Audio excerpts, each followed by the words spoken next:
இயேசுவின் அன்பு இதயங்களுக்கு காலை வணக்கம். இந்த நாள் உங்களுக்கு ஆசீர்வாதமாக அமைய வாழ்த்துக்கள்.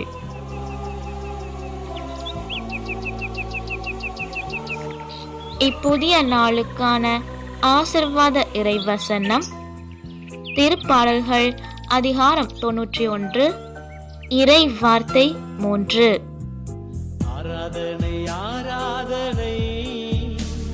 ஆண்டவர் உம்மை வேடரின் கண்ணியினின்றும் கொன்றளிக்கும் கொள்ளை நோயினின்றும் தப்புவிப்பார்.